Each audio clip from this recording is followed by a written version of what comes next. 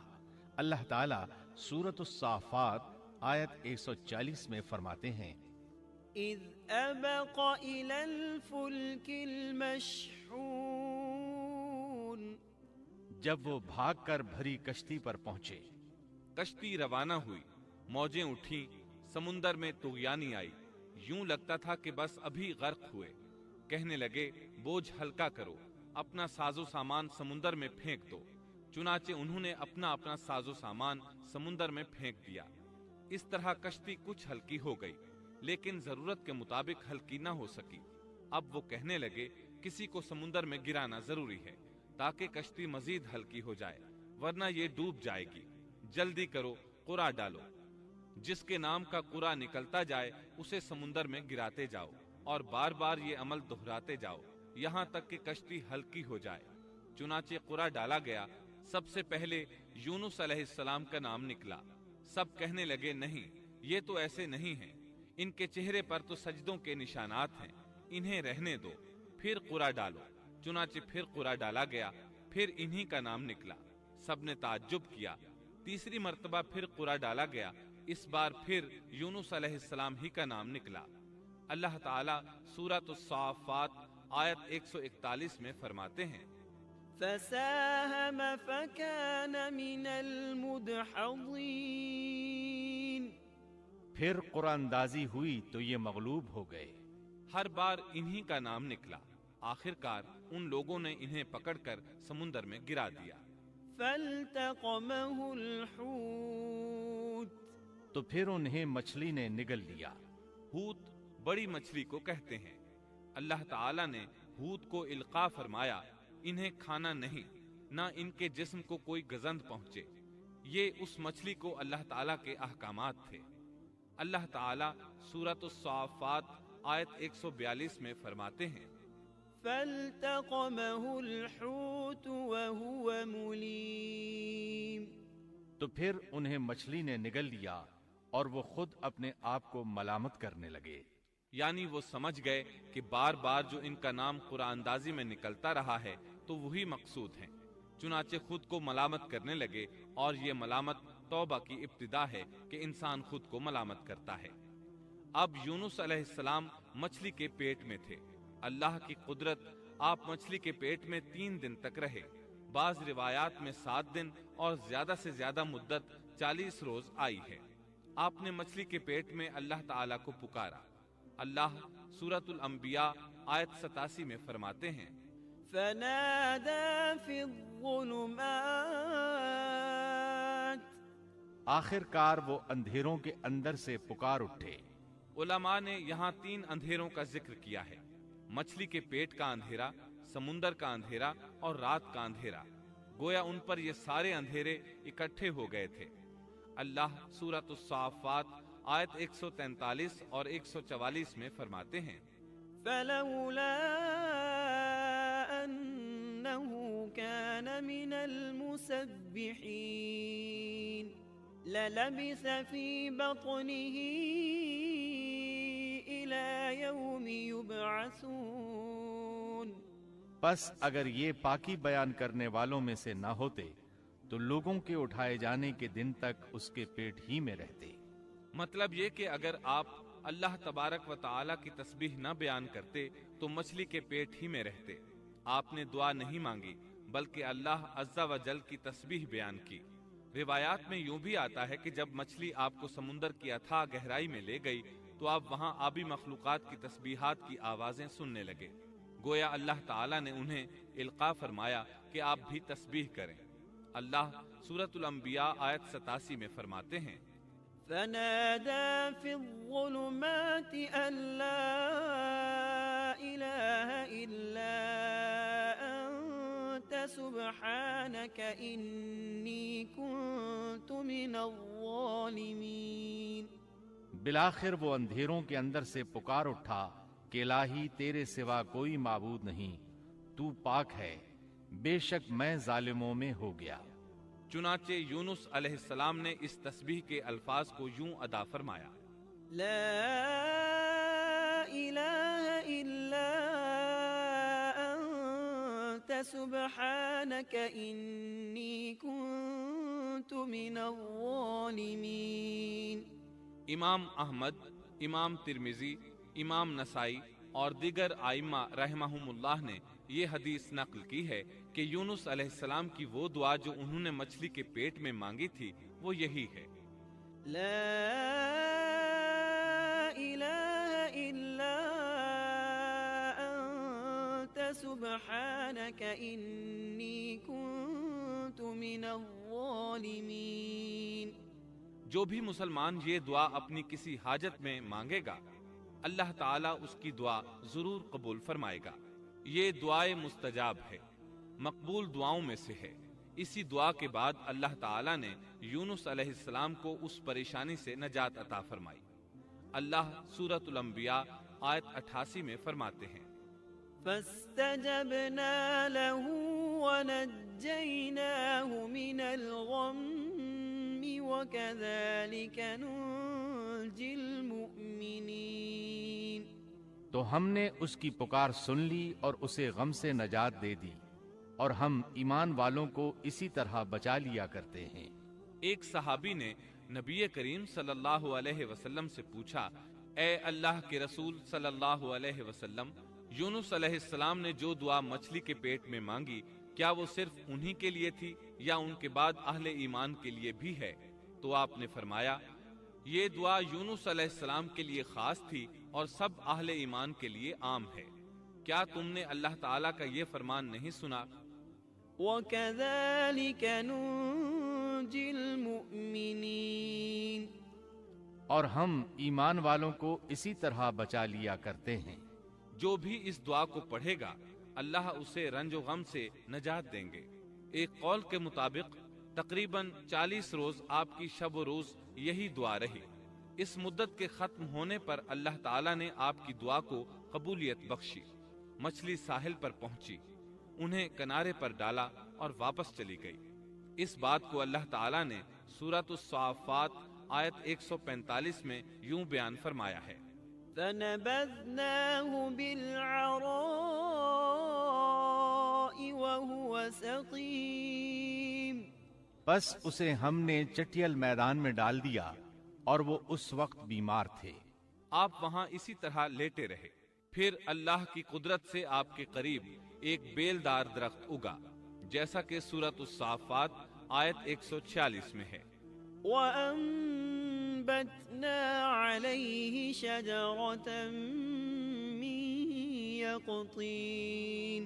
اور اس پر سایہ کرنے والا ایک بیلدار درخت ہم نے اگا دیا۔ اس کدو کے درخت کے متعلق مورخین کا کہنا ہے کہ اللہ تعالیٰ نے اس درخت کا انتخاب اس لیے فرمایا تھا کہ اس درخت کے پتے چوڑے ہوتے ہیں، ان کے سائے میں انہیں ڈھانپ دیا گیا تاکہ ہوا سے اذیت نہ پہنچے، اس لیے کہ ان کے جسم سے جلد اتر گئی تھی۔ پھر اس درخت سے خوشکن خوشبو بھی آتی تھی، اس خوشبو نے انہیں فرحت بخشی۔ پھر کدو کی خوشبو میں ایک خصوصیت یہ تھی کہ حشرات الارض کو دور رکھتی ہے۔ اللہ تعالیٰ نے انہی خصوصیات کی وجہ سے اس بیلدار درخت کا انتخاب فرمایا تھا تاکہ آپ ہر طرح کی تکلیف سے محفوظ رہیں۔ یہ ہے اللہ کی قدرت، سبحان اللہ۔ اسی طرح مفسرین یہ بھی کہتے ہیں کہ اللہ تعالیٰ نے ان کے پاس ایک پہاڑی بکری بھیج دی، وہ آپ کے قریب آتی اور آپ کے سر کے اوپر اپنی ٹانگیں پھیلائے کھڑی ہو جاتی۔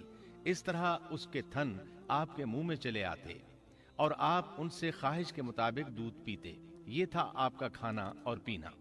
رفتہ رفتہ آپ کی حالت بہتر ہو گئی، توانا اور تندرست ہو گئے، پھر آپ اٹھنے کے قابل ہو گئے، اور یہ سب اللہ تعالیٰ کی مہربانی سے ہوا۔ جب آپ کی صحت لوٹ آئی تو اللہ تعالیٰ نے آپ کو پھر آپ کی قوم کی طرف بھیجا، جیسا کہ سورۃ الصافات آیت 148 میں ہے۔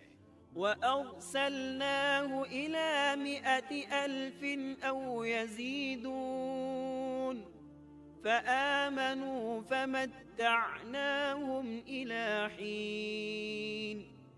اور ہم نے اسے 1,00,000 بلکہ اور زیادہ آدمیوں کی طرف بھیجا، پس وہ ایمان لے آئے اور ہم نے انہیں ایک زمانے تک عیش و عشرت دی۔ وہ سب کے سب آپ پر ایمان لے آئے تھے۔ اللہ تعالیٰ نے اس قصے کے ذریعے نبی کریم صلی اللہ علیہ وسلم کو اشارہ فرمایا ہے کہ دعوت دیتے ہوئے اکتانا نہیں۔ اللہ سورۃ القلم آیت 48 میں فرماتے ہیں، وَلَا تَكُن كَصَاحِبِ الْحُوتِ، اور مچھلی والے کی طرح نہ ہو جائیے۔ ان لوگوں کو دعوت حق دیتے رہیے۔ دیکھیے وہ سال ہر سال دعوت دیتے رہے لیکن اکتائے نہیں، ان سے مایوس نہیں ہوئے۔ ان کی پوری بستی میں سے ایک بھی ان پر ایمان نہیں لایا تھا، لیکن جب ان سے مایوس ہو گئے تو انہیں اللہ کے عذاب سے آگاہ کر دیا اور منہ پھیر کر چل دیے تو وہ سب کے سب ایمان لے آئے۔ اللہ تعالی سورۃ القصص آیت 56 میں فرماتے ہیں، إنك لا تهدي من أحببت ولكن الله يهدي من يشاء۔ آپ جسے چاہیں ہدایت نہیں دے سکتے، بلکہ اللہ تعالیٰ ہی جسے چاہتا ہے ہدایت دیتا ہے۔ اس قصے میں بہت بڑا سبق ہے کہ کسی بھی حالت میں اللہ کی رحمت سے مایوس نہیں ہونا چاہیے اور نہ ہدایت کے معاملے میں اپنی ذات پر بھروسہ کرنا چاہیے۔ ہدایت تو بس صرف اللہ تعالیٰ ہی کی طرف سے ہے۔ آپ کے ذمے تو پیغام حق پہنچا دینا ہے۔ اللہ سبحانہ و تعالیٰ کے ذمے ہدایت سے نوازنا ہے۔ اللہ تعالیٰ نے انہیں پاک صاف بنا دیا، انہیں چن لیا۔